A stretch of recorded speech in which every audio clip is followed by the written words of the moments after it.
Shabbat Shalom. Shabbat Shalom. Hallo julle, dis 'n voorreg om saam met julle te wees en dankie dat julle ingeskakel is op hierdie Shabbat uitsending en dis 'n groot voorreg om my vrou saam met my te hê en dat sy saam met ons 'n bietjie sal gesels vandag en ja, dat ons hierdie boodskap aan julle kom oorlewer wat nogal baie belangrik is vir elkeen om te weet en ek is seker dat na hierdie boodskap gaan jy dinge in jou lewe identifiseer. Daar gaan dinge wees wat jy kan sien, maar hierdie is absoluut die waarheid in my eie persoonlike lewe en dis hoekom ons dit graag wil hanteer en dat julle en ons as gemeente gesamentlik dat ons sal loskom van hierdie Jezebel gees wat manifesteer. Nou, die Jezebel gees is daarom maar 'n prominente aspek in hierdie wêreld waarin ons lewe. Is dit nie so nie? Ja, dit is so. En dit is ook baie prominent in die laaste dae. Ons het gevegte. En partykeer weet ons nie waar om die knoppies te druk nie. Maar na vandag sal julle almal 'n bietjie meer helderheid dalk hê Ja. oor die situasie. Nou, ons het nou al gevegte gehad met die Jezebel gees by die gemeente en Vader verwag van ons dat ons dit moet identifiseer en dit elimineer in die gemeente en in ons eie lewe en in mense se lewens. So daarom is dit belangrik dat ons kan nie die Jezebel gees enigsins huisves of geleentheid gee in die gemeente of in ons eie lewe nie. So ons sit vandag ons voet neer en ons sê tot hier toe en nie verder nie. Ons gaan die Jezebel gees gaan ons aanvat en ons gaan natuurlik oorwinning behaal in Yeshua.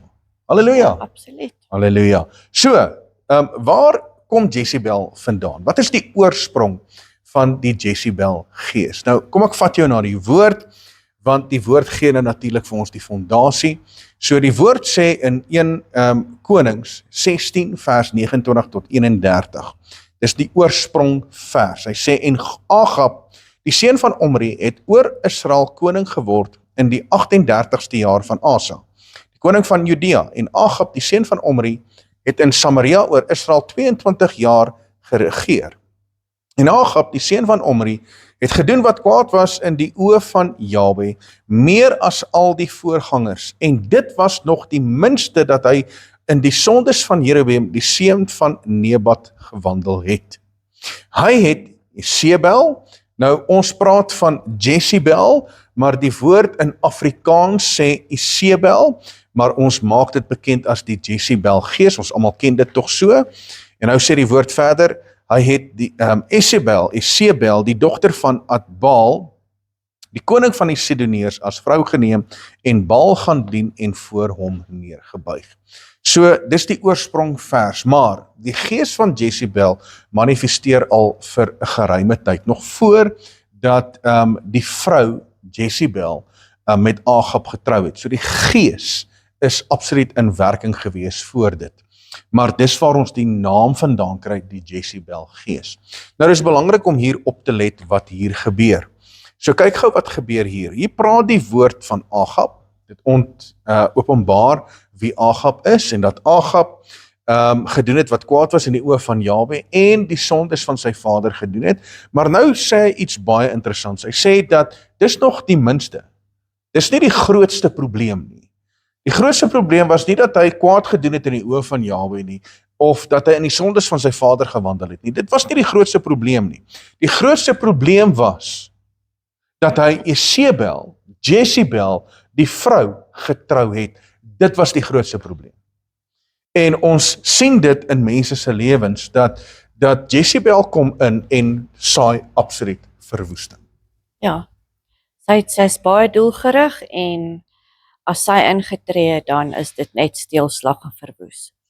Absoluut. So die agtergrond van Jezebel is nou natuurlik sy's die prinses van die Kanaanitiese nasie. Sy's 'n prinses gewees. Dit was haar agtergrond. Ja, so met ander woorde, sy was ook van koninklike afkoms en daarom het sy haar oë gefestig op die koning van Israel. Ja, en ons weet nou natuurlik dat die Kanaanitiese nasies was 'n baie brutale nasie gewees. So hulle het moord gepleeg en dis plundering en dis Dis 'n absolute brutale nasie hoe hulle funksioneer en ongelukkig daardie gees van die Kanaaniete is vandag nog steeds hier. Is vandag nog steeds hier. So die Jezebel gees en die Kanaanitiese gees funksioneer hand aan hand en daai gees opereer vandag nog steeds. En ons sien dit hoe verskeie nasies het ook daai brutaliteit in hulle. Hulle is van nature is hulle brutaal. So die Kanaaniete was baie brutaal geweest. Dan het hulle nou natuurlik kinders geoffer vir Moloch. Kinders geoffer vir Moloch. In 2 Konings 23 vers 10 sê dit duidelik dat hulle offer hulle kinders vir Moloch. Maar is hierdie gees van Moloch, is dit nog in werking vandag? Ja, dit is absoluut. Okay. So dis in werking met betrekking tot die aborsies wat plaasvind. Die aborsies wat plaasvind in vandag se tyd is absoluut die gees van Moloch, want om 'n aborsie te hê is eintlik jy offer jou kind vir Moloch, jy maak jou kind dood. Is presies dieselfde wat gebeur in 2 Konings 23 vers 10. So dis hoekom daar is so 'n boosheid oor dit. Daar's so 'n bose gees in terme van aborsies en die getuienis wat ons nou natuurlik al ervaar het en gesien het van vroue wat deur aborsie is absoluut horribaal. Hoe hulle voel na die tyd, wat hulle ervaar daarna, dit is verskriklik, So, en die agtergrond is ook nou natuurlik tempelprostitusie, 1 Konings 15 vers 12, tempelprostitusie, daar vind tempelprostitusie plaas, en dis nie net onder vrouens nie, dis onder mans ook. Ja. Dis onder mans ook. En ongelukkig is dit vandag ook die tendens. En tempelprostitusie het nie gegaan volgens geslag nie. As jy 'n tempelprostituut is, was dit gemengde geslag. So 'n man het met 'n man omgang gehad en 'n vrou het met 'n vrou omgang gehad. So en dis wat in vandag se tyd ook funksioneer. So dis vorm alles deel van die Jezebel gees. En dan natuurlik die pagan gode was aanbid gewees deur die Kanaanitiese nasie en die Baal aanbidding was absoluut bevorder. So dit gaan alles oor Baal aanbidding. Net so terloops, het Baal aanbidding uitgesterf? Nee, Nee, dis tot vandag toe. dis tot vandag toe. Ek meen, ry net in die dorp.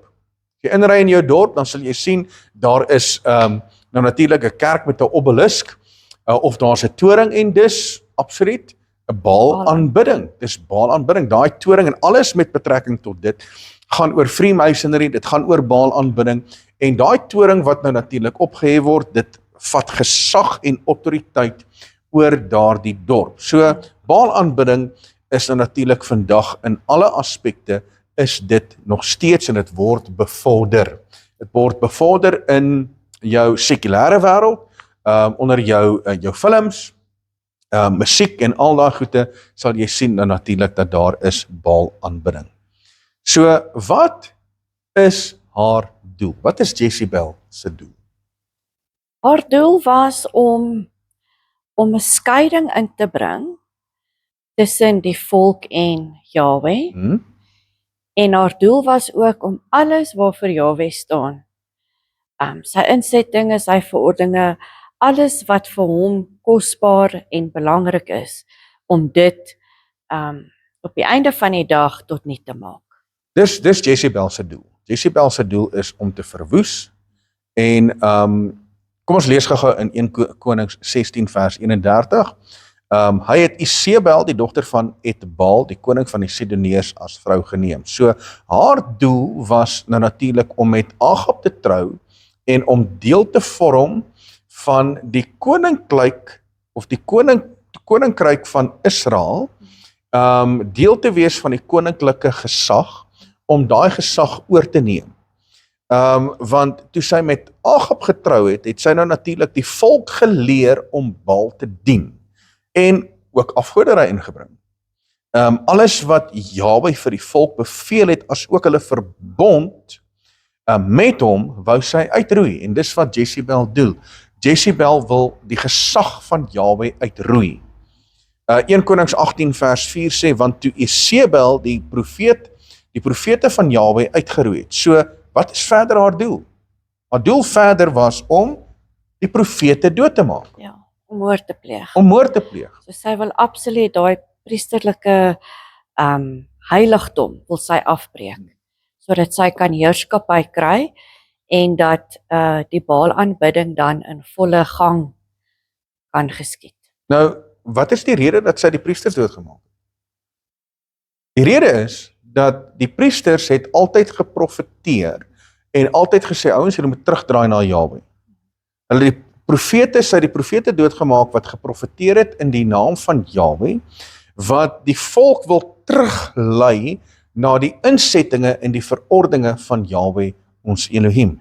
So, en dis hoekom sy die profete doodgemaak het, en dis hoekom daar Baal-profete aangestel is, sodat die volk kan wegdraai van Jahwe, die volk Baal kan aanbid, en die gebooie van Jahwe sal nalat.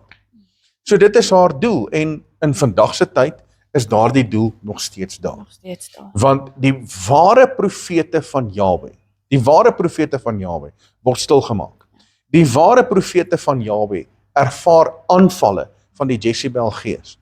Die ware profete van Jahwe sal altyd vir mense leer, hoor hierso, draai terug na Jahwe. Draai terug na die skepper van hemel en aarde. Jy moet die insetting en verordeninge en die wet van Jahwe moet jy nou natuurlik in jou lewe hê en jy moet dit onderhou en doen. Dis 'n ware profeet. Maar ons sien profete vandag staan op en profeteer valse goed. Valse goed, en profete sal nou natuurlik vir jou profeteer, jy gaan dit maak en ek sien jy gaan 'n besigheid kry en ek sien miljoene rande wat inkom en jy gaan dit bereik en dit bereik. Maar ek het nog nooit 'n profeet gesien in hierdie tyd waarin ons lewe, in vandag se tyd, wat die sonde van mense kom openbaar maak nie. So met ander woorde, daar's valse profete vandag. Daar is net soos in daai tyd, maar wat ons ook moet in ag neem is dat hierdie 'n geestelike oorlog is wat sy voer. Dis die lig teen duisternis natuurlik, en sy haat Jahwe en alles waarvoor hy staan. Sy kom eintlik in opstand, in 'n rebellie teenoor hom eerstens, en dan ook teen sy wet, sy verordeninge en sy insettinge. Want dis lig. Ja. En duisternis sal altyd teen lig beklei en altyd teen lig konflik hê. So kom ons gaan weer terug na die woord toe in die boek van 1 Konings hoofstuk 21 met betrekking tot Jezebel. Nou is daar nou natuurlik Nabot se wingerd. So hierdie is 'n baie interessante aspek wat ons nou gaan hanteer in terme van wat Jezebel doen. Want dit gaan nie net oor die wingerd nie. Daar's baie dieper aspekte in terme van dit. Maar kom ons lees gou-gou. En na hierdie dinge het dit gebeur, Nabot, 'n Jesreeliet, het in Jesreel 'n wingerd gehad wat langs die paleis van Agab, die koning van Samaria was. En Agab het met Nabot gespreek en gesê, gee my jou wingerd, dat dit my groentetuin kan word, want dit is naby, langs aan my huis, dan sal ek jou in plek daarvan 'n wingerd gee wat beter is, of as dit goed is in jou oë, sal ek jou die koopprys daarvan in silwer gee. Vers 3 tot 5. Maar Nabot het vir Agab gesê, mag Jahwe my daarvoor bewaar, dat ek die erfdeel van my vaders, let op, die erfdeel van my vaders, aan u sou gee. Toe kom Agab in sy huis, verbitterd en toornig oor die woord wat Nabot, die Jesreeliet, met hom gespreek het, naamlik, ek mag nie die erfdeel van my vaders aan u gee nie. En hy het op sy bed gaan lê en sy gesig omgedraai en geen brood geëet nie. Daarom kom sy vrou Isebel by hom en sê vir hom, waarom is jou gees dan so verbitterd dat jy geen brood eet nie? So, in ander woorde, Agab gooi 'n tantrum. Hy sulk soos 'n ou klein seentjie. Ja, dis verskriklik. Wat nou nie sy wy kry nie. Nou sulk hy. Nou gaan sit hy in die hoek en hy huil en hy sulk en hy gooi 'n tantrum, hy gooi sy toys uit die kot uit en nou moet almal aan hom aandag gee. En Jezebel kom in. En Jezebel het nou natuurlik aanstoot daar. Hoekom het sy aanstoot? Jezebel was eintlik haar geïrriteerd. Want ons het verstaan dat Agab is die koning en hy het sekere autoriteit en as hy regtig die wingerd wou gehad het, kon hy hom maar net gevat het. Want dit was in sy heerskappy gewees. Maar sy is half geïrriteerd met hom en sy sy wil hom eintlik 'n bietjie skud. Bietjie vasvat. Ja, 'n bietjie vasvat omdat hy so ruggraatloos wil staan en optree. Terwyl sy in absolute autoriteit staan en daarom wil sy dit kom oorneem. Ja, sy wil hom so 'n bietjie aanhits. Ja, want dis die Jezebel gees. En die Jezebel gees wil nou natuurlik met koninklikheid, met gesag en autoriteit saam met dit funksioneer. Ja. Want die Jezebel gees voed nou natuurlik deur dit. So die oomblik wat Agab nou natuurlik nie in sy posisie optree nie, het sy dit gesien as 'n swakheid. Ja. As 'n swakheid. Ja. So Agab tree eintlik op teen Vader se woord. Toe hy nou natuurlik met Nabot praat en hy sê, hoor hierso, gee vir my jou wingerd, het hy eintlik opgetree teen die woord van Jahwe. So die woord sê, en ek vat jou na die woord toe, wat die bewyse gee dat hy tree op teen die woord van Jahwe in terme van die grondgebied, in terme van die wingerd en die erfdeel van Nabot. Nou luister wat sê die woord in Levitikus 25 vers 23. Hy sê die grond moet ook nie vir altyd verkoop word nie, want die land is myne omdat julle vreemdelinge en bywoners by my is. So Agab wil die grond vir hom hê. Hy wil dit toeëien aan homself. En hy wil besit neem en vir altyd besit neem aan daai grond. Maar Numeri 36 vers 7 sê, sodat die erfdeel van die kinders van Israel nie van stam tot stam oorgaan nie, want die kinders van Israel moet elkeen die erfdeel van die stam van sy vader vashou. So dis presies wat Nabot gesê het. Hy sê, hoor hierso, ek kan nie die erfdeel van my vader aan jou kom gee nie. So dis presies wat hy gesê het, en Agab tree eintlik op teen die woord, en nou kom salk hy, en hy gooi sy toys uit die kot uit, en hy verwag dat Jezebel moet optree, en sy doen wel, sy tree op.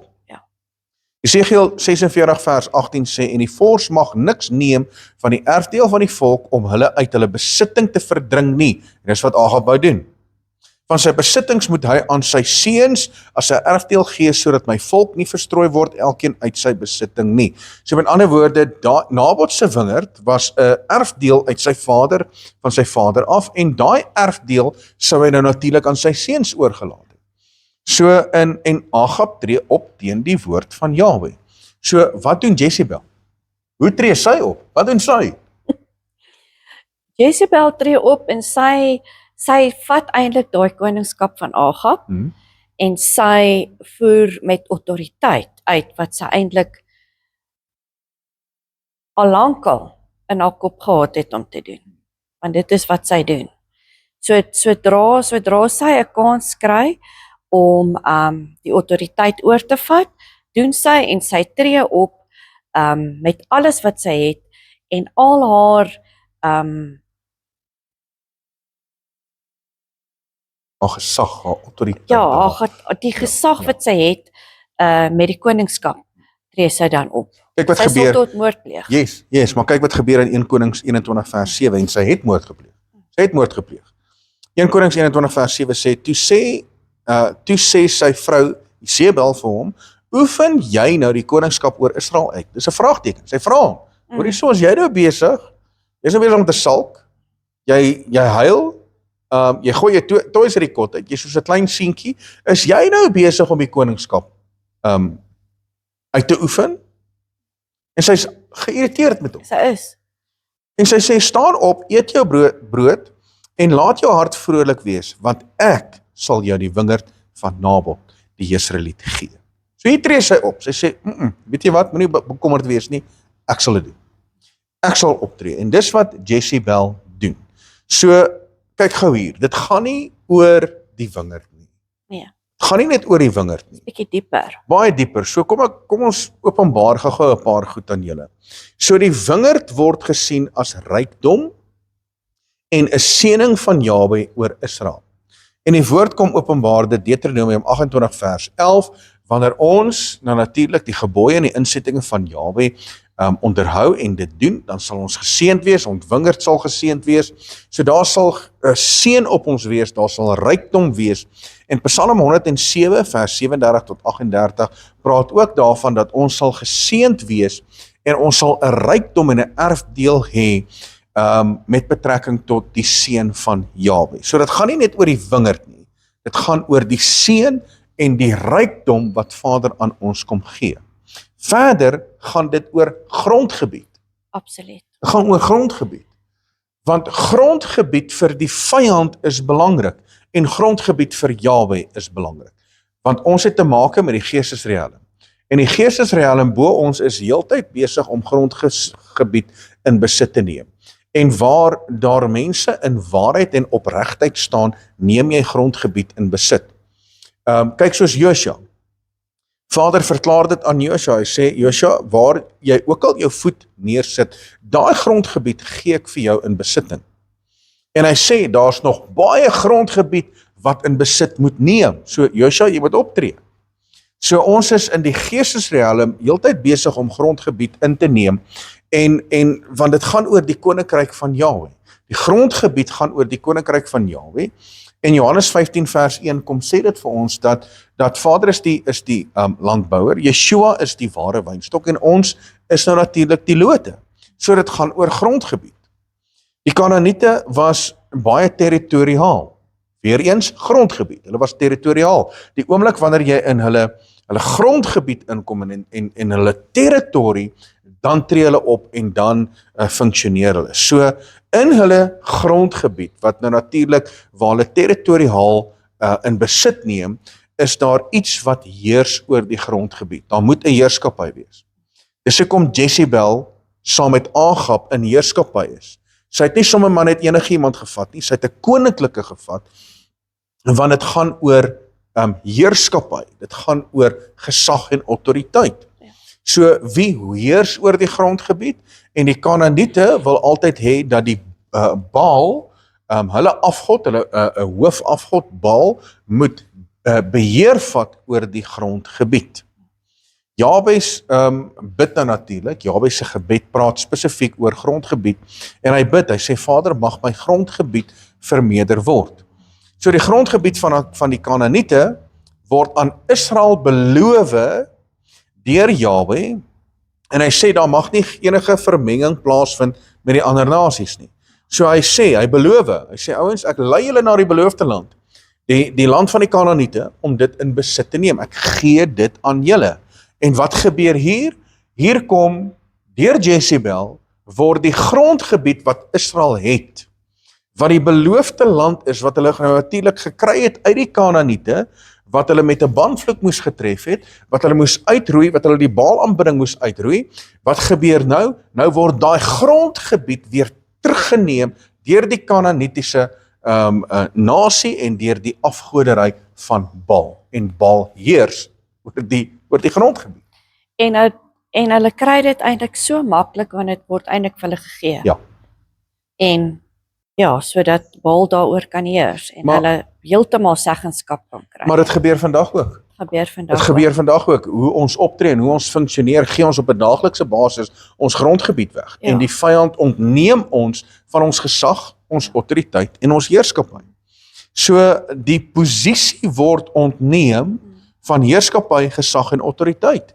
En dis wat plaasgevind het.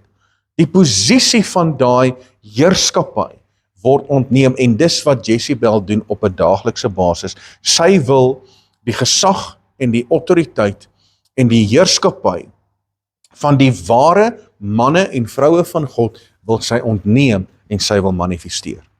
So kyk wat gebeur hier. Nou die wingerd versus die groentetuin is nogal 'n belangrike aspek. Ja, dit is baie belangrik. Want wat sê Nabot? Wat sê Agab vir Nabot? Agab sê, maar hoorie so, ek wil hierdie wingerd in besit neem. Weet jy hoekom? Want ek wil daarvan 'n groentetuin maak. Ek meen, dit maak ons nie logies sin nie. Maak nie sin nie. Maak nie sin nie. So wat beteken dit? Nabot se wingerd verteenwoordig rykdom, vooruitgang, posisie en heerskappy. Dis wat die wingerd beteken. Nou kom Agab en hy wil die wingerd omskep in 'n groentetuin. Met ander woorde, hy wil verminder die rykdom, die groei, hy wil die vooruitgang belemmer, hy wil die posisie ontneem, hy wil die heerskappy vernietig deur Jezebel se optrede. Dis wat hy wil doen. So, met ander woorde, die wingerd het 'n baie groter waarde, die wingerd het baie meer waarde as die groentetuin. Baie meer waarde. baie meer waarde. Want die wingerd beteken baie meer as wat die groentetuin beteken.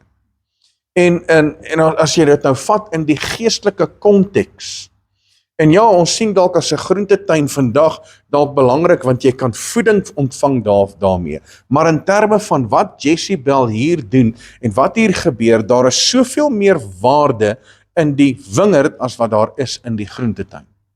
Wat ons hier moet verstaan is dat Vader is die landbouer, ons is die lote, Yes. en ons is in die wingerdstok, en dit is wat belangrik is. Ja. In die geestelike aspek. Dis hoekom die wingerd die belangrike aspek is. Kyk, in terme van die koninkryk van God, en ons in Yeshua, en waar die landbouer, die Vader Yahweh, natuurlik betrokke is, en waar ons moet vrug dra, en ons moet veel vrug dra. Die koninkryk van God funksioneer met betrekking tot die wingerd.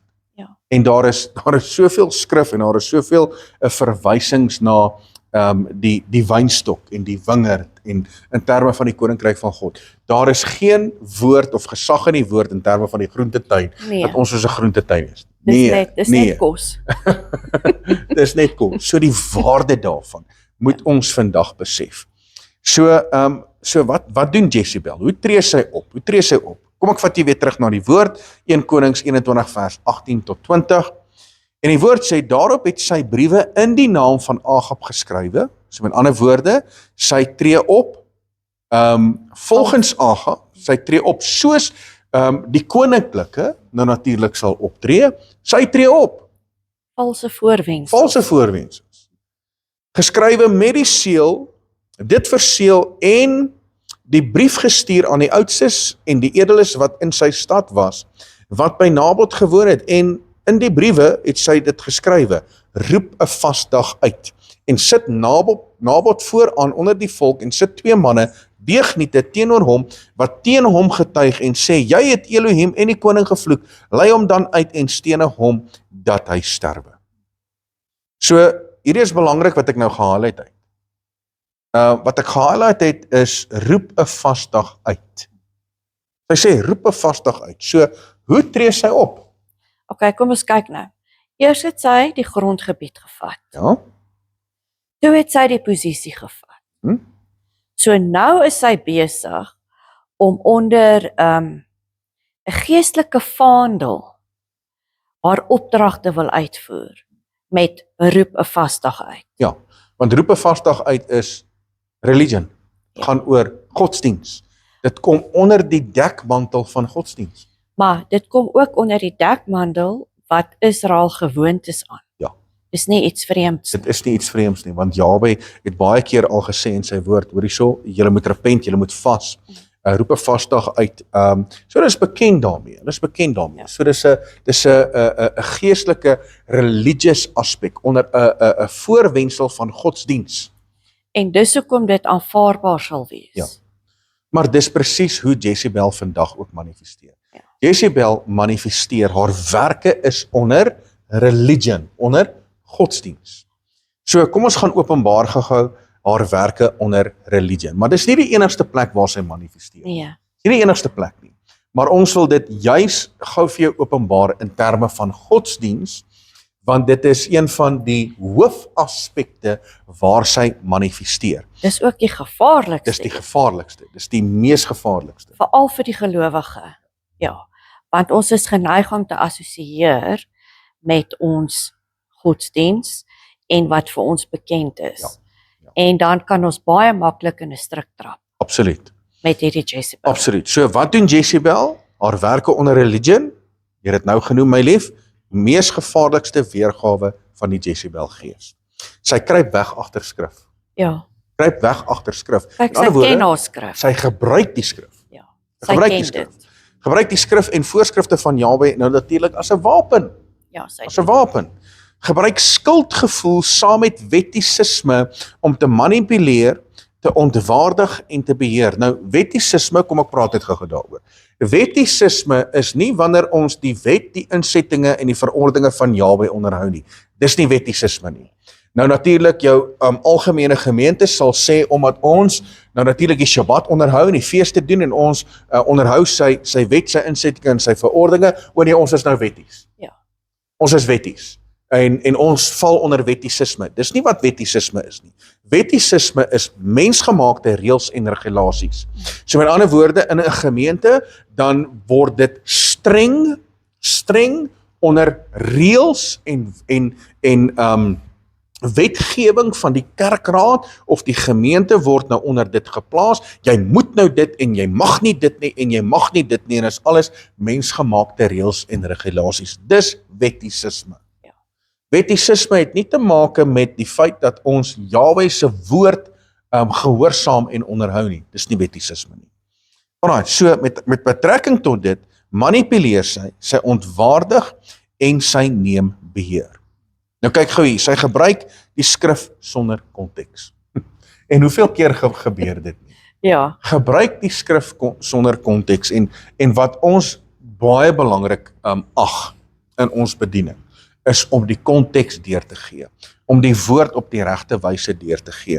So sy gebruik die skrif sonder konteks vir geestelik nou natuurlik mense se aanstoot. So wanneer mense nou natuurlik teen Jezebel kom en teen haar wil optree, dan vergeestelik sy nou natuurlik daai mense se aanstoot en hulle belediging. So dit word vergeestelik. Ja, sy sal baie keer sê, maar die Bybel sê dit en jy doen dit, so jy is nie nou reg nie. Ja, jy is mos nou nie besig om in liefde op te tree nie en jy oordeel my. Dis wat Jezebel sal sê. Jezebel funksioneer op daai wyse.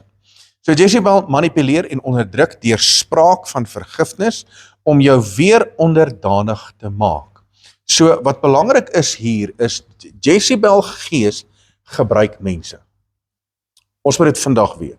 Die Jezebel gees gebruik mense. So wanneer die Jezebel gees manifesteer hy deur mense. En dan tree mense op in religion, hulle tree op in terme van hierdie werke, en hulle tree op en hulle rig skade in gemeentes, onder mense, onder die dekmantel van religion, geloof. Ja.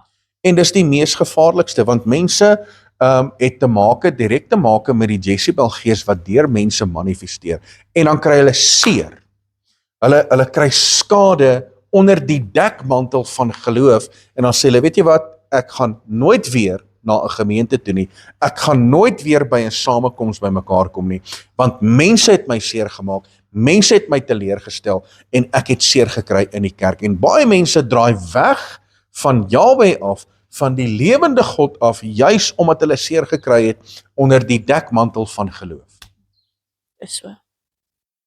So, wat is nog haar werke onder religion?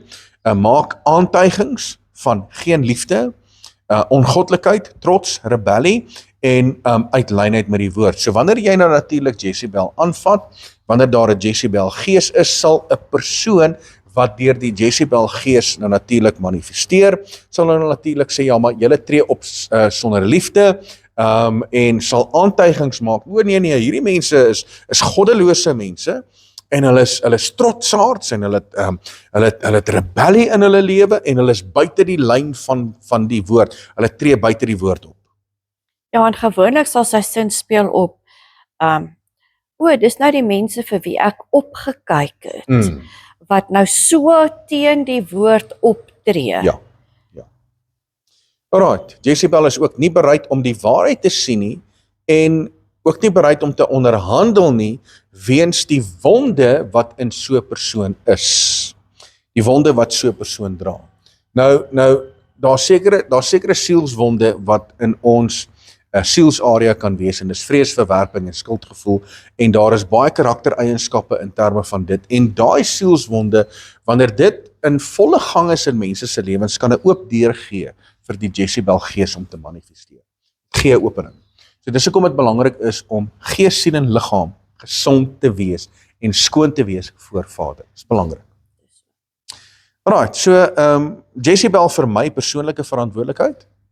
So sal nie verantwoordelikheid vat vir haar doen en late nie, vir die persoon se doen en late nie, sal eerder blameer en sê, o nee, hulle is die verkeerd. Hulle is die verkeerde mense. Ek is reg en vat nie verantwoordelikheid om te sê, weet jy wat, ek sien my fout raak. Ek sien my probleem raak. So Jezebel vat nie persoonlike verantwoordelikheid. Maar baie keer wat gebeur is wanneer hulle 'n situasie skep en daar's chaos, dan is hulle geneig om te sê nee, dis nie ek nie, dit is julle wat verkeerd is. Want die Jezebel gees is daarop uit om te verwoes, om mense se lewens te verwoes en wat dan gebeur, daai persoon staan terug en vat nie verantwoordelikheid en sê, maar nee, dis hulle. Hulle sal nooit, Jezebel sal nooit aanvaar haar aandeel wat sy gehad het. So in plek van selfondersoek, pas hulle selfregverdiging toe. In plek van aanspreeklikheid word daar geoordeel op 'n neerhalende wyse. Word geoordeel. En dis presies wat ons met sien hoe sy Agab hanteer. Ja. Op daardie Presies. neerhalende wyse en hy's tog die koning. Geen respek vir hom nie. Alright, in plek van ware bekering word daar aangekla en geblameer. In plek van ware bekering en dis wat moet plaasvind by ons as mens. Daar moet ware bekering wees. Het jy al foute gemaak? Ja. Ek het ook al foute gemaak. En weet jy wat, die belangrike ding is om dit te besef. En nie een van ons as mens is perfek nie, maar die Jezebel gees sal nou natuurlik voorgee, nee, ek is perfek, dis die ander mense. Hulle het my so gehanteer en hulle het my so gehanteer. Daar word aangekla en geblameer in steede van introspeksie en in steede van ware bekering. Ja, want wat eintlik moet gebeur het as jy in 'n situasie kom en jy besef jy's verkeerd. Die Heilige Gees kla jou aan, jy's verkeerd, dan gaan jy in ware belydenis. Eers voor Vader en dan die mense wat jy te nagekom het. Sodat 'n mens vergifnis kan ontvang en kan aangaan. Want dis tog die werk van die Heilige Gees. Die Heilige Gees oortuig jou van sonde. Ja. Dis Jy hoe weet dit as jy werk. verkeerd Dis hoe dit werk. So, wat vier die Jezebel gees aan? Wat vier dit aan? So daar's nou natuurlik sekere faktore wat die Jezebel gees, wanneer dit manifesteer en wanneer dit in verskeie aspekte, of dit nou 'n gemeente is of huis of waar ook al, waar dit manifesteer, is daar sekere dinge wat nou natuurlik die gees van Jezebel aanvuur. Die eerste een is, en dit is eintlik die prominente een, aandag. Ja. Sy voet op daai aandag wat sy kry van almal af. Ja. Of dit nou negatief is of positief is, dit is wat haar kos gee. Ja, want die Jezebel gees veroorsaak chaos, veroorsaak konflik en dan funksioneer sy word aangevuur op daai aandag wat nou met betrekking tot die chaos wat sy veroorsaak het, plaasvind. So wanneer dit nie gevoed word nie, wanneer die aandag nie daar is nie, dan word die aanval nou natuurlik meer intens en kry nuwe momentum. Daar's daar uitbarsting. Dan is daar woede. Dan is daar obsessie. En wanneer die Jezebel gees nie haar sin kry nie, smeer sy natuurlik ander swart en beskuldig valslik. Want dis wat gebeur. Die Jezebel gees funksioneer absoluut op aandag. Want sonder die aandag word die lewensvoeding van Jezebel ontneem. Die oomblik wanneer Jezebel nie aandag kry nie, dan moet sy nou natuurlik weer werk om chaos te veroorsaak of die goed weer oop te krap en dinge te oppervlak toe te bring en weer aantuigings te maak, want die Jezebel gees wil funksioneer op aandag. Want wat gebeur met vergifnis? Daar's restituisie. Ja. Dit word uitgeklaar. Daar's die bloed van die lam kom was skoon. So dit wat gebeur het, die sonde of die ongeregtigheid of die klag wat tussen mense is uitgewis. Uitgewis en So jy die dink vyand het nie meer daai wettige reg nie. Ja. So as daar nie regte waarlike restituisie is nie En ware bekering. en ware bekering nie, dan is dit woede. En wat gebeur met woede? Nuwe vure, obsessies Absoluut. en dan is dit een groot chaos. Absoluut, absoluut. Nou ons het al baie keer met die Jezebel gees te make gehad. Wanneer toe ons begin het hier, toe ons begin het met Mikdash gemeente. Ons het begin, dit was die 6de Januarie 2024, het ons begin om die gemeente weer op te rig, dat ons weer Shabbat samekomste sal hê en dat ons Vader sal dien op die manier wat hy gedien wil word. En dat ons weer die feeste sal onderhou en dat daar 'n plek van aanbidding sal wees. En dis tog wat Mikdash beteken. Dis 'n huis vir Jahwe, Jahwe se huis van aanbidding, plek van rus en 'n plek waar like-minded mense wat Vader dien in gees en in waarheid, dan natuurlik kan saamkom om samehoorig te wees op die Shabbat, om hom te vereer en te verheerlik. En die oomblik toe ons dit doen, het ons met Jezebel te maak. Oomblik toe ons dit doen. Want weet jy hoekom? Wanneer die waarheid verkondig word, Yes. die waarheid van Jahwe, sy insettinge, sy verordeninge, sy haat dit, dan moet sy kom skeiding maak en sy moet die volk kom leer om hom te aanbid. Dis presies, want wat doen die Jezebel gees onder die dekmantel van geloof? Dit bring in Baal aanbidding. En dis wat jy sien in die algemene Christendom vandag. Dit gaan alles oor Baal aanbidding. Gaan alles oor Baal aanbidding. So Jezebel gees manifesteer en mense is okay daarmee en hulle laat dit toe. Hulle laat dit toe. Want dit is ook onder die geestelike dekmantel. Onder die geestelike dekmantel. So dis meer aanvaarbaar. Yes. So waar kom die gees van Jezebel voor? Nou die gees van Jezebel kom nie net onder die dekmantel van geloof in werking nie. Dit vind plaas onder huisgesinne, huwelik, besighede en dan gemeentes. So hoe kom hy in huisgesinne? Dis wanneer die vader figuur nie in sy plek is nie. Absoluut. Wanneer hy nie die voorbeeld neem om sy gesin te bedien, voor te sorg en voor te bid nie. So hy moet die koning, priester en profeet wees. Ja. En in die huwelik is wanneer die gesagsposisie ontneem word en dit begin by die man. Wanneer die man nie in sy posisie is nie, dan dis hoe dit werk. Die man onttrek uit sy posisie uit, hy's nie in sy posisie nie. Wat gebeur dan? Die vrou neem outomaties daai posisie in. Nou is daar 'n gap. Nou moet daar iets daai gap kom vul. En dan is dit baie keer die Jezebel gees wat manifesteer. En dis wat gebeur het met Agab. Agab was in 'n koninklike posisie, maar hy was nie in sy gesag en autoriteitsposisie nie. Jezebel het hom oorheers. Hy het al die gesag gehad, sonder om iemand iets te vra. Hy kon gesag uitoefen. Maar sy het dit van hom ontneem. En dit kan ons sien toe hy geweier het om brood te eet en soos 'n kind te kere gaan. Ja. So dit funksioneer in huisgesinne, onder kinders, want in vandag se tyd, daar's baie huisgesinne, die kinders regeer die ouers. Ja. En dis nag. Dis nag in daai huishouding. So daar's soveel aspekte wat die Jezebel gees manifesteer, selfs ook in besighede. Selfs met jou kollegas, dalk jou baas of wat ook al. In besighede manifesteer die Jezebel gees ook. So dis nie net onder die dekmantel van geloof en religie nie, en dan natuurlik in gemeentes. So kom ons praat gou-gou oor die aspek van gemeentes. So daar's 'n religious gees wat dan natuurlik funksioneer.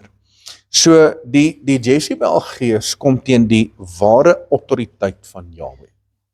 Die ware autoriteit. Dis hoekom ons van die begin af te maak gehad het met Jezebel. En wanneer ons dink ons het nou vir Jezebel weer onder beheer, ons het Jezebel gejaag, dan is daar weer 'n ander manifestasie van Jezebel.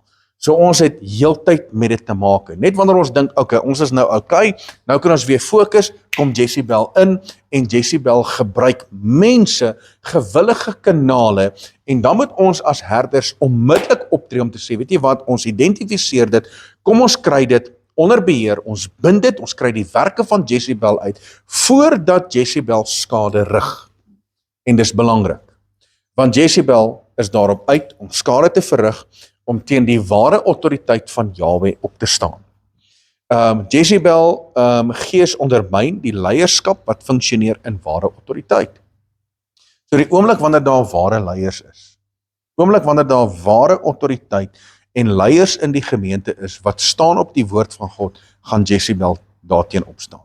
Want Jezebel wil die gemeente lam lê, wil die waarheid kom onderskep en baalaanbidding natuurlik inbring. Ja, wanneer sy die leierskap kan korrup, dan het sy die ander skape ook in hande. Yes. Want Jezebel kom nou natuurlik op die kerkraad. Jezebel kom in leierskapposisies.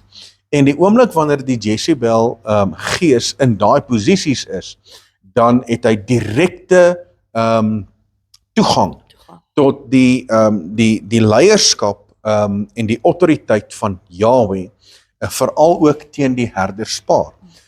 So dis belangrik om die Jezebel gees te identifiseer en dit te elimineer so gou as moontlik. So die Jezebel gees vind ook plaas onder valse aanbidding. Valse aanbidding. So dan is dit entertainment.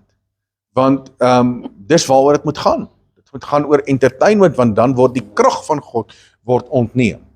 En ons maak 'n punt daarvan dat dit nie gaan oor entertainment. Vir ons gaan dit alles oor die skepper van hemel en aarde. Gaan nie oor ons as mens nie. Dit gaan nie. En die grootste moeilikheid wat jy nou in 'n gemeente het, grootste moeilikheid is by die aanbiddingspan. Is die grootste moeilikheid. Ja. Dis waar die Jezebel gees dan nogal baie prominent wil manifesteer, is by die aanbiddingsspan, want dit gaan oor entertainment en dit gaan oor posisie. En die oomblik wanneer daai persoon op is in die aanbiddingsspan, dan is dit baie moeilik om van daai persoon ontslae te raak. En weer eens, luister gou, hierdie is belangrik. Dit gaan nie oor die mens nie. Ons vat nie die mens aan nie. Ons vat die gees van Jezebel aan. Ons kom nie teen die mens nie. Ons het nooit 'n aanval teen die mens nie. Ons het nooit wat is die woord wat ek soek? Daai offense wat ons teen die mens aanval nie. Ons hanteer die gees van Jezebel. En dis belangrik. Dis baie belangrik. Die Jezebel gees breek nou natuurlik die salwing van die Heilige Gees. Die Jezebel gees bring paganism in die gemeente, so dan is dit Kersfees en dis Easter en dis Valentynsdag en dis Lent en Ash Wednesday, dis nou natuurlik wat so week of wat verby is, en Ash Wednesday en Lent, dit gaan alles oor paganism. Dit gaan alles oor paganism. Baalaanbidding. Dit gaan alles oor baalaanbidding, want dit uit sy oorsprong uit Babylon. Ja. Gaan oor baalaanbidding. So, en dit word ingebring in die gemeentes, en ons sien dat selfs in Suid-Afrika, onder Afrikaans sprekende gemeentes, doen hulle Lent, en hulle doen die Ash Wednesday, en dis skrikwekkend, hoe die paganism in die gemeentes inkom, want jy sien, die Jezebel gees funksioneer onder religion. En dan die Jezebel gees soek dan natuurlik posisie en aansien. Posisie en aansien, maar dis 'n valse posisie en 'n valse aansien, en is baie keer self aangestel. En die Jezebel gees sal baie keer manifesteer om te sê, hoorie, so ek wil dit en ek wil hier, en ek wil daai posisie hê, en gee vir my 'n geleentheid, en ek wil dit doen en ek wil dit doen. Dis wat die Jezebel gees baie keer doen. En die Jezebel gees sal teen die ware autoriteit kom, om te sê, weet jy wat, nee, ek is nou moeg daarvoor, nee, ek wil hierdie posisie inneem. Weet jy wat, ek kan dit beter. Ek kan beter as jy bedien, ek kan beter as jy sing, ek kan beter as jy funksioneer, nee, ek kan beter as jy mense bymekaar kry. En dis die Jezebel gees. So, die Jezebel gees speel godsdienstige speletjies. Dit speel godsdienstige speletjies. Weet jy hoekom? Want 'n titel is vir Jezebel belangrik. Baie belangrik.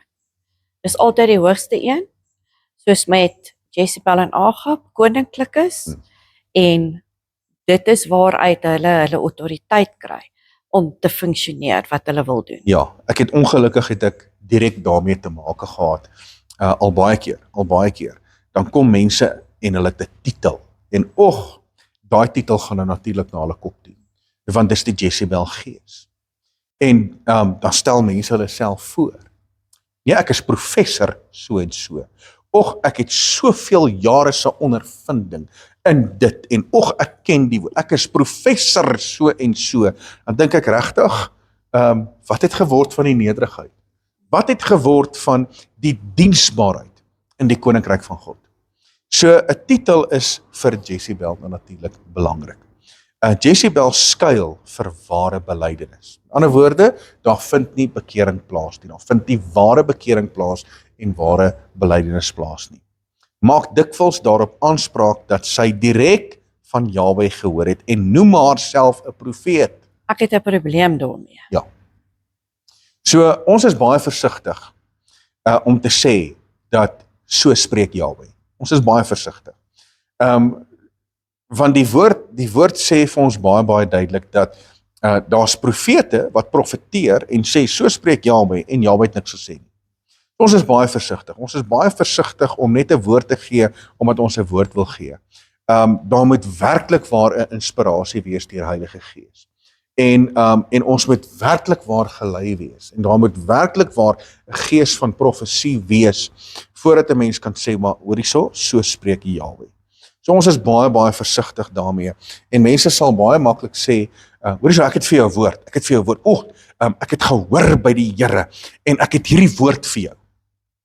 Dan dink ek by myself, okay, maar ek het nie teruggeval nie.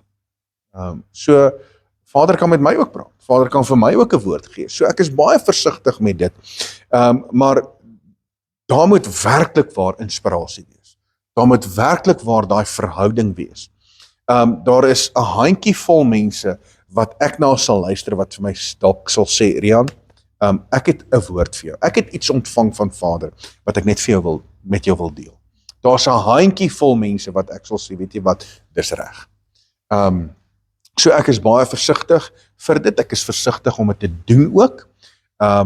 Ek doen nie net enige iets om religious te klink, om te sê, so spreek Jahwe, het jy gehoor? Ek het hierdie woord gekry van pastoor. Nee.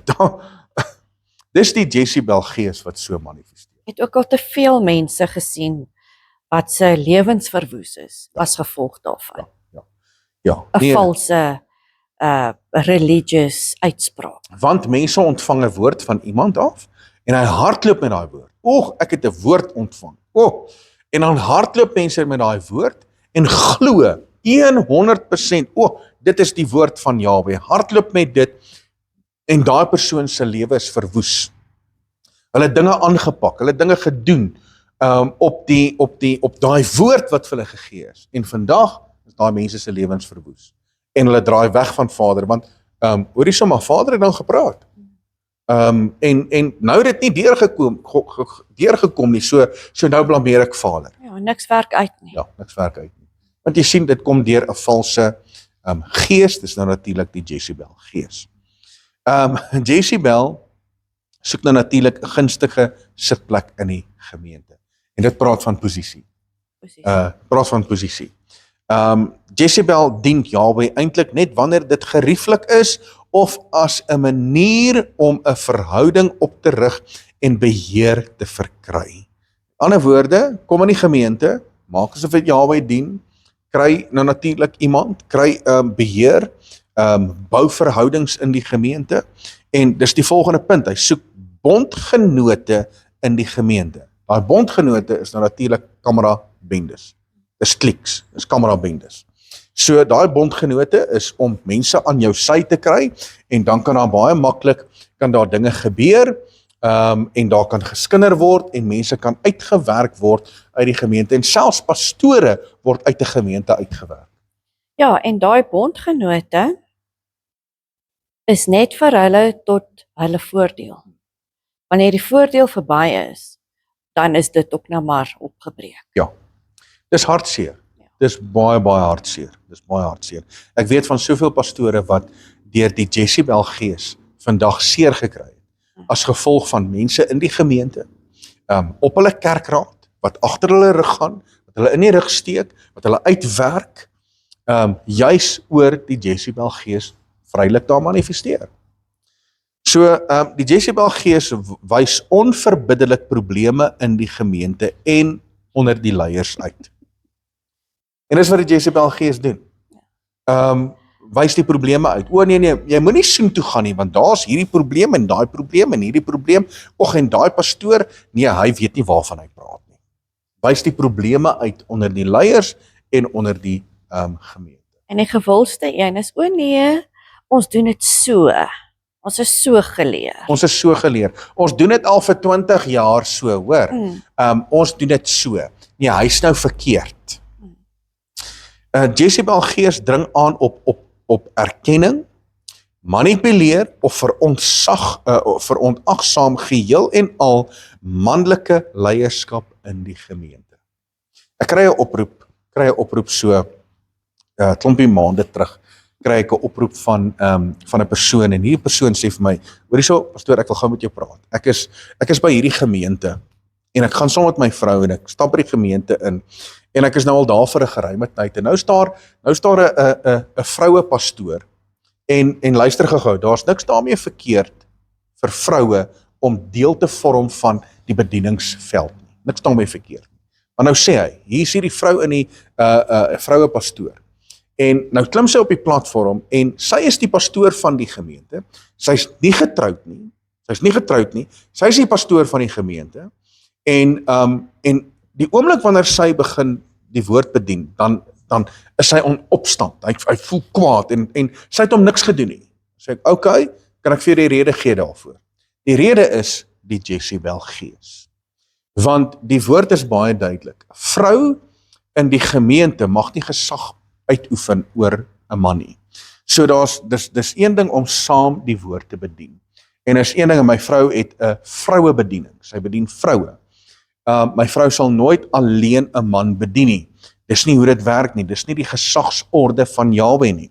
Daar's niks fout daarmee vir vroue in die bediening nie. 'n Vrou kan 'n pastoor word. Sy kan gaan leer vir 'n pastoor. Maar haar bedieningsveld is nie om gesag uit te oefen oor 'n man nie. So en daai gemeente funksioneer buite die orde van God. En dis hoekom hy so ervaring het. Dis hoekom hy so voel. Want die Jezebel gees verontagsaam alle manlike leierskap in die gemeente. Right, so die Jezebel gees bekragtig haarself dikwels deur gemeente lidmaatskap in plek van karakter en vrug. So, nee, ek behoort aan hierdie gemeente. Ek het lidmaatskap en pastoor, het jy vir my 'n lidmaatskap vorm wat ek kan invul? Want jy sien, hulle wil daaraan gekoppel wees, want dan is ek mos nou 'n lidmaat van hierdie kerk. Ander individue is nooit goed genoeg vir Jahwe nie. Jezebel gees probeer om skuld op jou te plaas en oortuig jou dat jy Jahwe teleurgestel het. Die Jezebel gees ken dikwels die skrif baie goed, maar kan manipuleer of kwoteer om 'n punt te bewys. En hoeveel keer gebeur dit? Telke male. Baie. Telke male. En die skrif word gebruik om te manipuleer en dit is eintlik 'n geestelike abuse. Geestelike spiritual abuse. En daar is soveel slagoffers daarvan in gemeentes en onder die geloof vaandel. So die Jezebel gees oordeel individue deur skrif te kwoteer en veroordeel en dissiplineer hulle in die naam van Jahwe. Die Jezebel gees kamoufleer begeerte vir dogmatiese beheer met doktrines. Dit is wat die Jezebel gees doen. So kom ons gaan weer terug na die woord. Die woord sê vir ons in Matteus 24 vers 4, en Yeshua antwoord en sê vir hulle, pas op dat niemand julle mislei nie. Hoekom sê Yeshua dit? Hoekom sê hy dit? Want dit gebeur vandag. Ja. Dit gebeur vandag. Die Jezebel gees mislei en verlei soveel mense. En is 'n teken van die eindtyd. Teken van die eindtyd.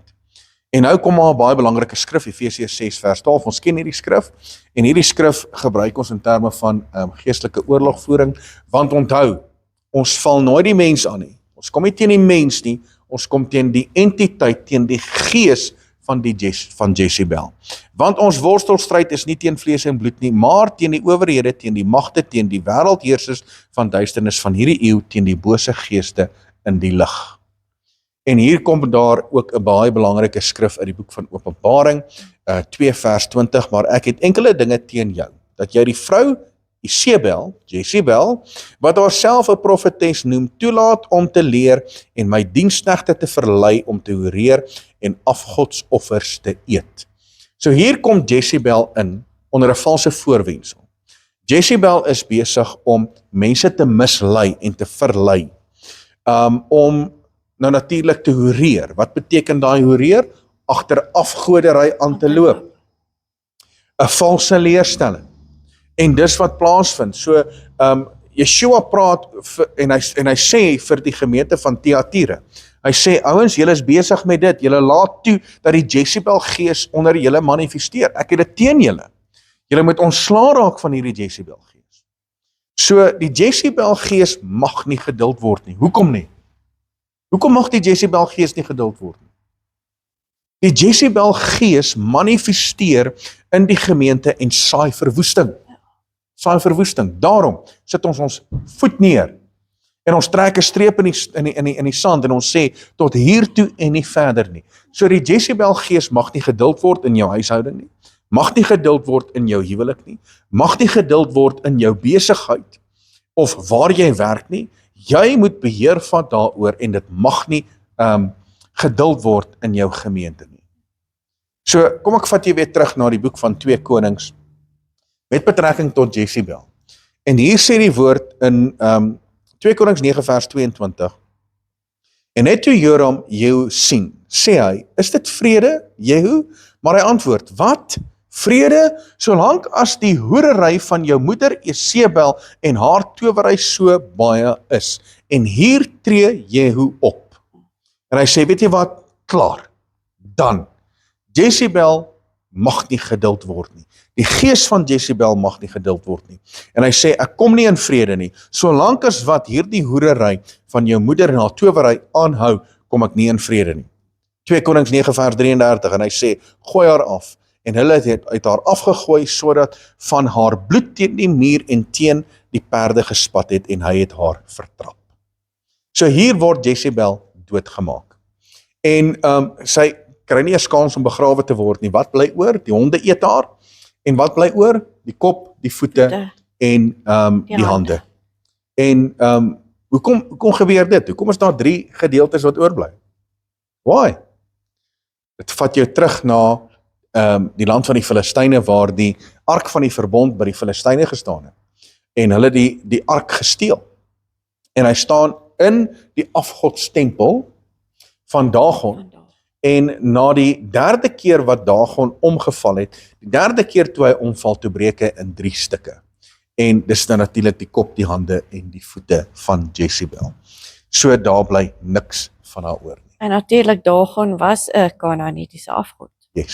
Yes, absoluut. Sy oorsprong daarin. Alright, so wie is Jezebel se vyande? Wie is Jezebel se vyande? Daar's nou natuurlik vyande wat optree teen Jezebel. En ons moet bewus wees daarvan, sodat ons teen Jezebel kan optree op die regte wyse.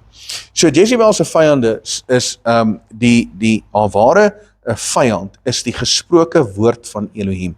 Sy haat die woorde wat die profete spreek. Sy haat Vader se woord. Haar grootste vrees is dat die mense belydenis sal aanvaar. Met ander woorde, repentance en ware belydenis. Sy weet dat ware belydenis die teenwoordigheid van Yeshua inbring. Yeshua reinig die mens en vestig hom in reinheid en krag en verslaan daardeur haar poging om te beheer. Intersessiegebede dwing haar vingers los van die harte en die siele van individue en dit help om mense vry te maak.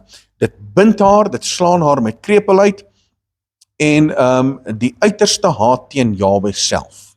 Sy haat die genade wat hy uitstort op die verbondsdienaars, selfs nadat hulle gesondig het. Tweedens, die feit dat Elohim die swakste en die nietigste sal gebruik om haar neer te trek. Derdens, die heiligheid en reinheid van hart wat van Jahwe kom en diegene wat in sy diens staan te omring en sy haat aanbidding, ware aanbidding. Sy haat nederigheid, sy haat die bloed van Yeshua, sy haat die naam van Yeshua en die waarheid wat mense vry maak. En ongelukkig manifesteer hierdie Jezebel gees in hierdie tyd waarin ons lewe, want daar's nou natuurlik mense wat teen die bloed kom. Daar's mense wat die bloed van Yeshua kragteloos maak. Daar's mense wat Yeshua se verlossingsplan kragteloos maak, wat Yeshua se identiteit kom kragteloos maak. Daar's bedienings, daar is leerstellings daar buite wat teen Yeshua opstaan, en dis die Jezebel gees, want die Jezebel gees haat die bloed van Yeshua, haat die naam van Yeshua, en haat die waarheid wat mense vrymaak. Met ander woorde, die oomblik wanneer jy weet wie Yeshua is, en jy kom in daai besef, dat Yeshua se bloed het krag om jou te verlos, dan word jy vrygemaak, en die Jezebel gees haat dit. So, hoe oorwin ons oor die Jezebel gees? Hoe kom ons in oorwinning? Nou hier's 12 punte wat ek gou wil hanteer, en dis die laaste goed wat ons nou gaan hanteer in terme van die Jezebel gees. So daar's 12 punte. So neem ag oor hierdie 12 punte. Hoe oorwin ek die Jezebel gees? Nommer 1, vermyding of die verbreeking van 'n verhouding is die eenvoudigste metode vir 'n gevangene om los te breek uit Jezebel se beheer en manipulasie, maar dit is nie altyd moontlik nie, veral indien sy of hy 'n huweliksmaat of 'n familielid het, werkgewer of werknemer is. Verder is die gevangene nog steeds kwesbaar om 'n prooi te word van die gees van Jezebel in iemand anderste. So, die tweede punt, hoe om te oorwin.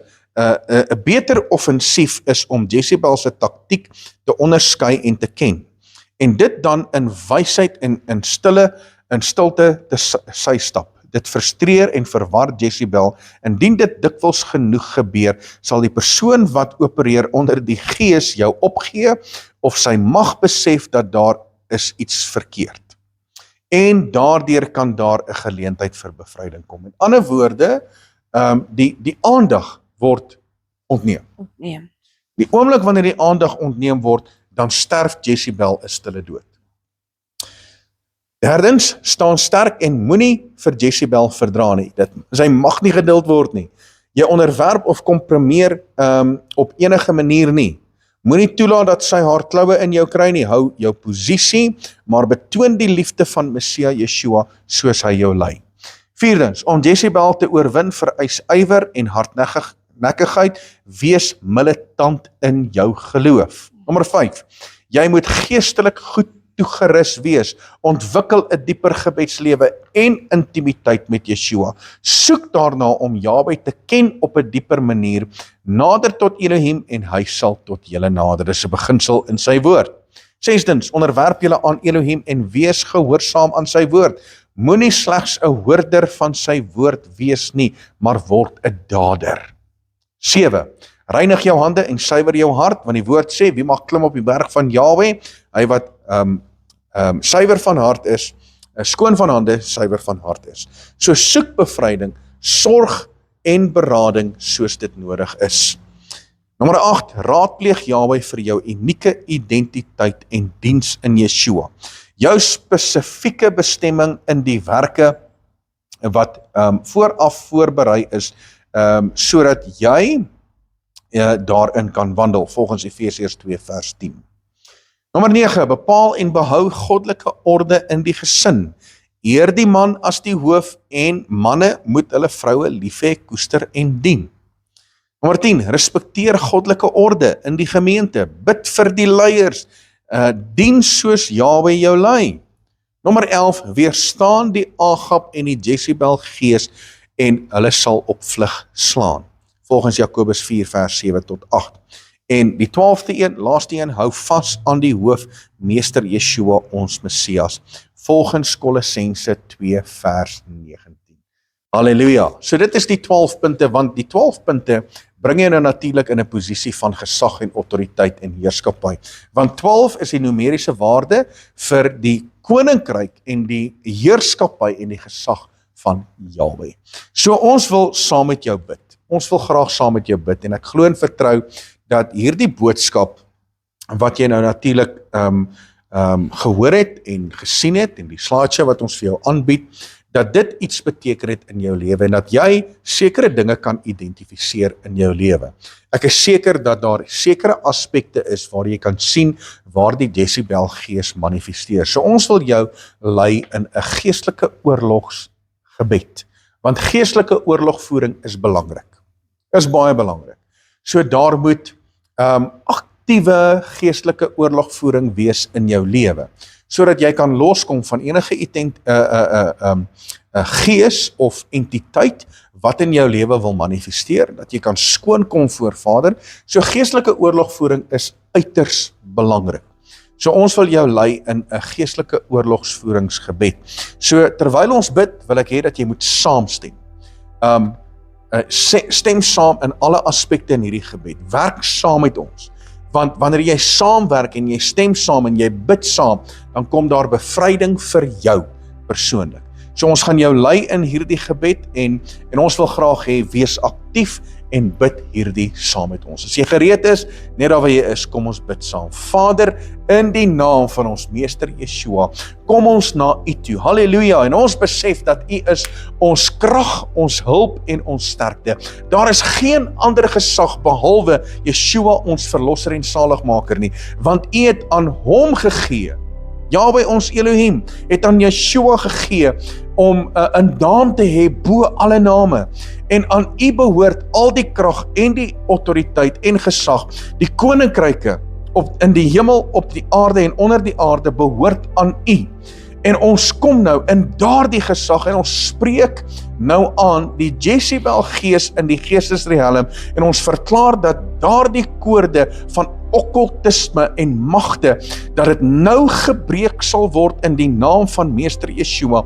Vader, ons neem nou die swaard van die gees en ons sny hierdie koord van okkultistiese magte los in die naam van Meester Yeshua, die Messias. Vader, want U woord verklaar in 2 Samuel 22 vers 32, want wie is God buiten ons Elohim, en wie is 'n rots buiten ons Elohim, die God wat my sterk toevlug is, en hy het my 'n weg volkomig uitgesoek.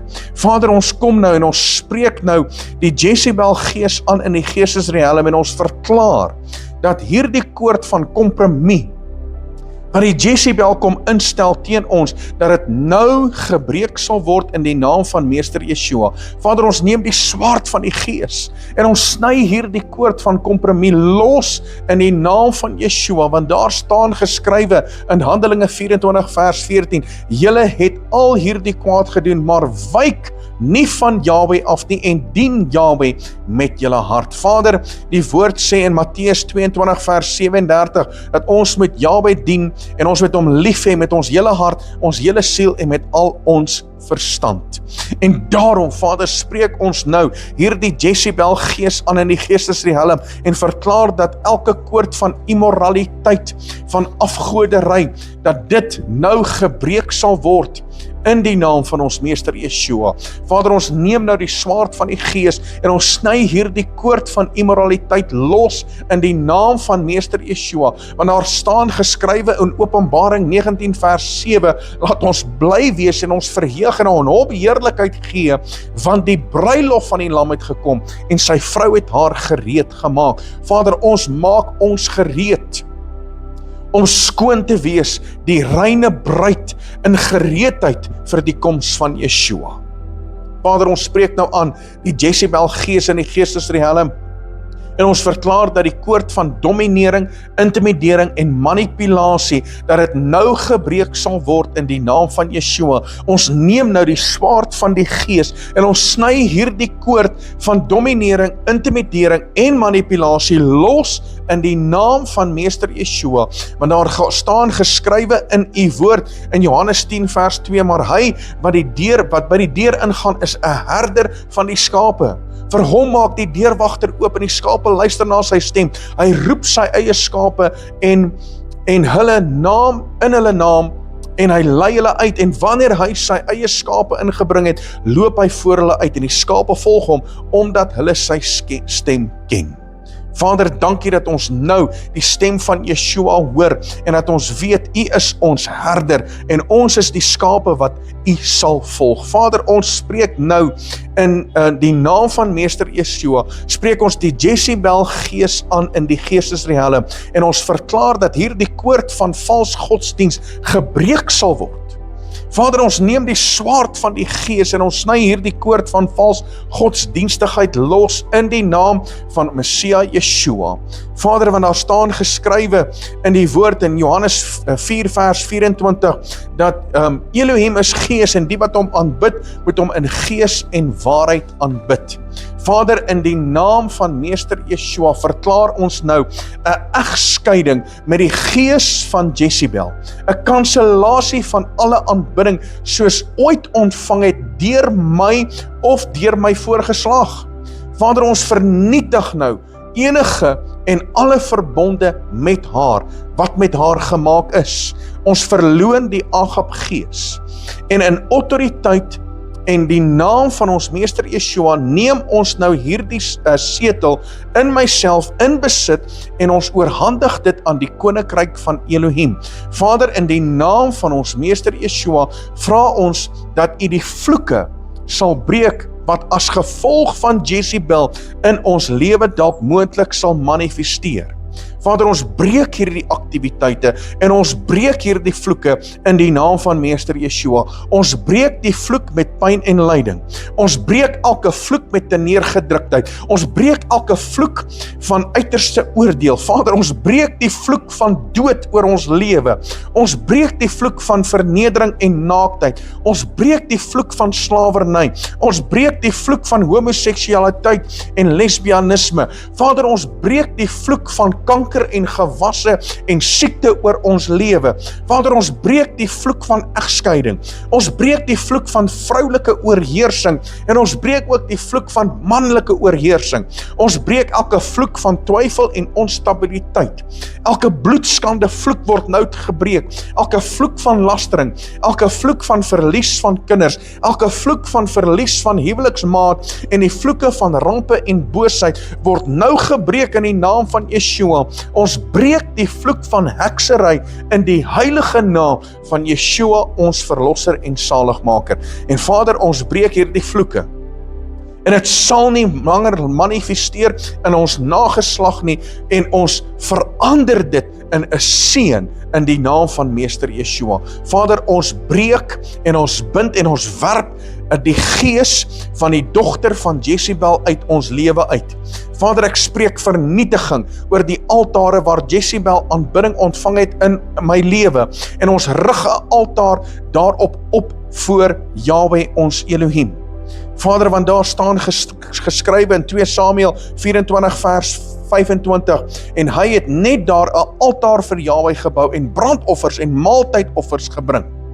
En Vader, ons kom vandag teen die vesting wat in ons lewe is waar Jezebel gewoon het, word nou in die naam van ons Meester Yeshua vernietig. Vader, elke vesting word nou vernietig wat Jezebel huisves. En Vader, ons dankie dat in die naam van Yeshua ons nou kan spreek en dat daar 'n oorwinning sal plaasvind in Yeshua se heilige naam. Vader, ons breek nou die gees van dood oor ons lewe. Vader, ons breek elke vrug van manipulasie deur die gees van heksery in ons lewe. Ons vra dat alle suurdeeg wat in ons lewe is onder die beheer van hierdie gees, dat dit nou uitgehaal sal word uit ons denkpatroon, ons wil en ons emosies en in ons liggaam verwyder sal word. Vader, ons vra dat die gees van Elia in ons sal opstaan, dat die Jezebel gees 'n einde van sal sien in ons liggaam, in die liggaam van Yeshua, reg oor hierdie uitsending en reg oor Suid-Afrika waar hierdie uitsending uitgaan. Vader, ons bid in die naam van Meester Yeshua dat U die harte van die vaders weer sal terugdraai na die harte van die kinders, volgens Maleagi 4 vers 5 en 6. Vader, ons bid dat mense sal draai na gehoorsaamheid. Vader, ons bid vandag dat mense sal terugkeer na geregtigheid en regverdigheid. Vader, dat mense weer die goddelike beginsel sal opneem en daarvolgens sal lewe. Vader, ons bid in die naam van Meester Yeshua dat alle moontlike Jezebel gees manifestasie in mense se lewens nou gekanselleer en gebreek sal word. Halleluja, sodat die bruid sonder vlek en rimpel sal manifesteer. En ons dank U, Abba Vader, vir hierdie groot genade. En ons seël hierdie gebed nou met die bloed van Meester Yeshua. En ons sê vir U dankie daarvoor, dat U ons nou kom verlos van hierdie Jezebel gees. En ons bid dit alleen in die naam van ons Meester Yeshua. En ons gees roep uit, halleluja, halleluja. Halleluja, ons loof sy lieflike en heilige naam. Baie, baie dankie dat jy ingeskakel was en dankie dat ons weet dat hierdie Jezebel gees nou gebreek is in jou lewe en dat jy funksioneer in reinheid en in vryheid in die naam van Meester Yeshua. So baie, baie dankie dat jy ingeskakel was. Van my kant af, Rian Abri en my vrou, wees geseënd, geniet julle Shabbat verder, tot volgende keer. Shalom. Shalom.